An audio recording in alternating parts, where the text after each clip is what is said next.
دیکھیں، ہمارے خدا نے ایک سنجیدہ کام کیا۔ میں آپ کو بتانا چاہتا ہوں، وہ اسرائیلیوں کو اپنے پاس جمع کرنا چاہتا تھا۔ وہ اسرائیلیوں کی مدد کرنا چاہتا تھا۔ وہ چاہتا تھا کہ وہ عہد جو اس نے اپنے برگزیدوں کے ساتھ باندھا ہے اس میں قائم رہے۔ یہاں دیکھیں، اور میں نے اپنے تمام خدمت گزار نبیوں کو تمہارے پاس بھیجا، ان کو ہر وقت یوں کہہ کر بھیجا کہ تم یہ نفرتی کام جس سے میں نفرت رکھتا ہوں نہ کرو۔ لیکن اس کے باوجود میرے بھائیوں، اسرائیلی لوگ خدا کے نافرمان نکلے۔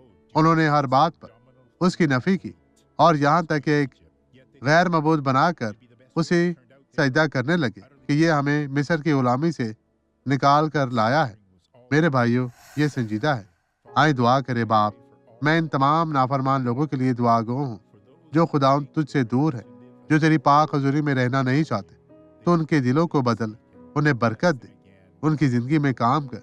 تیرے پاک کلام کے وسیلہ سے وہ برکت پائے۔